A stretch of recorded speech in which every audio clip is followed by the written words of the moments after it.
Prime time. Prime time, 1 p.m. on a Saturday. The big boy slot. The Caitlin Clark legendary slot. Saturday. You got Paige Beckers going into Indiana to see Caitlin Clark. That's the biggest game of the opening weekend. So here's what just went down. The WNBA dropped their 2026 schedule, and the main event is staring us right in the face. Caitlin Clark and Indiana are hosting Paige Beckers and Dallas on May 9th. Opening weekend, baby. The matchup everyone's been craving since Beckers got picked first overall is happening right out the gate. No slow burn, no season-long anticipation, just straight fire from day one. Oh, and by the way, there's still no collective bargaining agreement locked down. But hey, why let little details like that stop us from printing schedules, right? You see, it has officially happened. What have we seen consistently? You know the Indiana Fever is the biggest game on the schedule. You know Caitlin Clark is the biggest game in the world. You know she's going to bring in the most viewership, the most tickets, the most everything. All eyes are going to be on Caitlin Clark, especially opening night. People ready to see how she bounced back for this MVP season that's loading after injury. All of a sudden, Angel Reese does not get to go against Caitlin Clark in the season opener. Kathy Engelbert, the owners, they see it. They see it.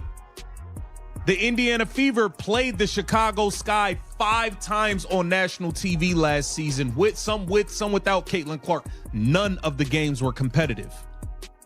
Angel Reese. This is where things get wild, though. The WNBA just released their entire 2026 schedule, and guess what's missing? A deal with the players. That's right, Caitlin Clark versus Paige Beckers on Saturday, May 9th is set in stone. But whether there's actually going to be a seat, that's still up in the air. The players in league haven't worked out basic stuff like salaries, working conditions, or about 15 other major issues that determine if games actually happen. But sure, let's go ahead and start selling tickets anyway. What's the worst that could happen? Schedule is out, and one of the marquee things on the schedule is the Indiana Fever. The league's reasoning for pushing forward without a CBA? Pure business logic according to their official statement. They're calling the schedule release essential for business operations. Teams need to handle logistics, move ticket packages, and lock down arena dates. This becomes even more critical for franchises that don't actually own their venues and have to compete for prime scheduling slots. League explained why this went on and why it was released even without a CBA in place. What to know about the WNBA's 2026 season. Regular season scheduled to run May 8th through September 24th. Playoffs to start September 27th, so that gets pushed back a little bit. There's a break for the World Cup, August 31st to September 16th. That is an interesting thing and could add actually like some momentum to the season, I think, at that time. Commissioner's Cup from June 1st to 17th with the title game played on the 30th. And then there was the reason that this came out. The league views the schedule release as a necessary part of business operations that allows teams to start logistical planning, sell ticket packages, also to secure optimal arena dates. Translation time. We need revenue streams flowing, and we're not waiting around for players to accept our terms. So we're proceeding like everything's perfectly fine, and crossing our fingers that public pressure forces everyone to the negotiating table. It's strategic if we're being honest, and from the league standpoint, it's actually pretty smart. Dropping the schedule builds excitement, creates buzz, gets fans hyped up, and quietly puts the blame on players if everything crashes and burns. Chini Ogwumike, whose sister Nesiski runs the WNBA Players Association, went on ESPN to break down the schedule announcement. Her take was careful, but told us everything we needed to know. First thing she said was, "I'm just a fan of the WNBA. I love seeing this stuff. I love building storylines in my head already." To me, this signals that the league wants a season and believes it can happen if they come to the table and actually look at what players have put forward. Then she dropped this gem. "I was joking behind the scenes that we're in the world's longest staring contest right now. Players are staring back saying, hey, we gave you our proposal. Now it's the league's turn to put in real work and show they're serious about the upcoming season." That staring contest line hits perfectly, because that's exactly what we're watching. Players delivered their proposal, league went radio silent for weeks. Now the league drops a schedule to apply pressure. Players either have to accept terms they don't want or risk getting blamed for killing a season that fans are already planning to attend. Taking over your spot as Caitlin Clark's rival. That's just the facts. And Paige can't mess with Caitlin. I'm gonna keep it real. And I love Paige. Paige, best shooting guard, best two guard in the league, in my opinion.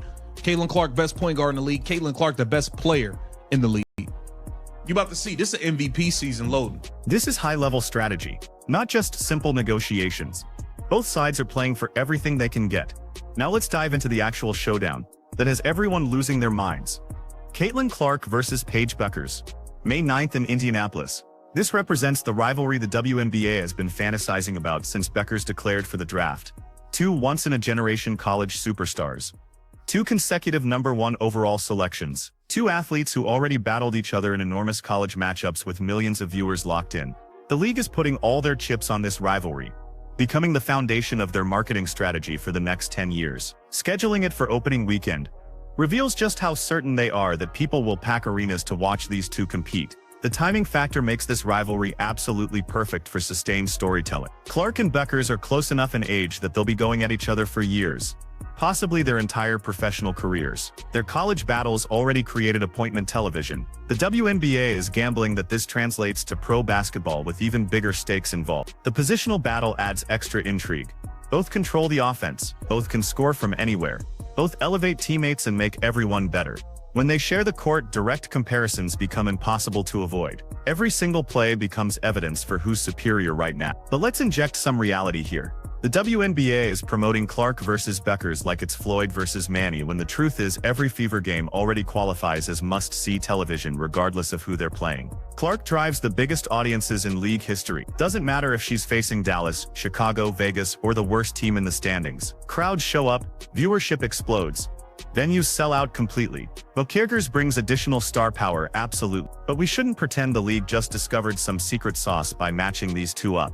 They're simply maximizing what already exists, which is Clark's unprecedented ability to generate attention and money at levels the WNBA never experienced before. The complete season runs from May 8th all the way through September 24th, with playoffs kicking off September 27th. There's a pause for the FIBA Women's World Cup from August 31st to September 16th, which might actually boost season momentum instead of killing it. Players come back from representing their countries on the world's biggest international stage and immediately jump into playoff races. That's brilliant scheduling, assuming the season actually materialized. The Commissioner's Cup happens June 1st through June 17th, with the championship game June 30th. That mid-season tournament has produced mixed results for fan engagement, but it creates extra storylines and gives teams additional goals beyond regular season positioning. Indiana's schedule is packed with blockbuster matchups, which makes sense but will be exhausting for Clark and her squad. They start with Dallas May 9th.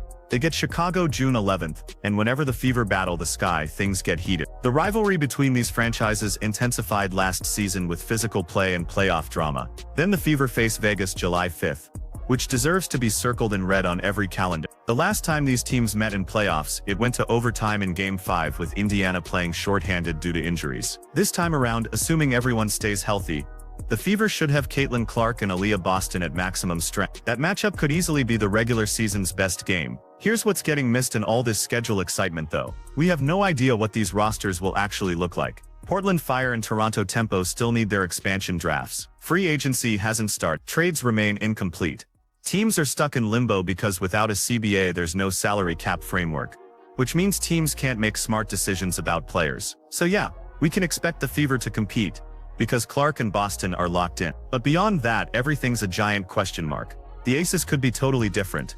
The Liberty might lose major pieces. Dallas is building around BUECKERS, but we don't know who else joins that roster. Planning games 4 months ahead when you don't know if there's a season or what teams will look like is peak WNBA madness. And honestly, it's completely on brand for a league that's always operated on the edge of disaster, while somehow managing to survive and occasionally flirt. The schedule quirks are fascinating. All 15 teams play opening weekend, which maximizes attention and gives every fan base something to watch immediately. The Vegas vs Phoenix Finals rematch also happens opening weekend, another marquee battle that would typically be saved for late. Los Angeles hosts New York June 21st, marking the anniversary of the first game in league history between those franchises. That's a sweet nostalgic touch that probably only hardcore historians will appreciate. But it's there. Toronto plays 2 games in Montreal and Vancouver, expanding their reach across Canada. Connecticut gets 2 Hartford games and 1 Boston game. similarly spreading their presence throughout New England. These regional games make perfect sense for growing fan bases in markets without their own teams. The massive elephant in the room stays the CBA situation. Breanna Stewart mentioned recently that she's starting to see progress and pointed to February 1st as when real breakthroughs might happen. That sounds encouraging if you're feeling optimistic. That sounds terrifying if you're being realistic, because February 1st cuts dangerously close to the May season opener. The truth is, releasing this schedule creates serious leverage for the league and CBA talk. It's a power play that screams we're moving ahead with or without your approval. And if this whole thing collapses, fans will blame you players. The athletes are definitely smart enough to see this strategy, which explains why Chiny Ogwumike's comments were so carefully measured. She understands the game being played perfectly. From pure basketball standpoint, Clark versus BUECKERS opening weekend represents exactly what the league requires. It's appointment view. It's a declaration that the WNBA prioritizes their brightest stars and most compelling narratives. It's the type of scheduling choice that proves the league gets what fans want to see. But from business and labor perspective, it's complete chaos. You can't celebrate schedule releases while pretending the season might not exist. You can't act like everything's perfect when players in league remain miles apart on crucial issues like revenue sharing, travel standards, and pay structures. The frustration here isn't about downplaying Clark versus BUECKERS' excitement. That battle is genuinely compelling and will absolutely produce ratings and revenue. The frustration centers on the WNBA's habit of putting style before substance, prioritizing marketing over labor peace, assuming everything works out without actually ensuring it works out. This schedule release captures classic WNBA perfectly. Bold, ambitious, thrilling, and completely ignoring the enormous problems brewing behind the scenes. It's simultaneously the smartest and dumbest move the league could make right now. Smart because it creates buzz and gets conversations started. Dumb because it might explode spectacularly if CBA negotiations fall apart.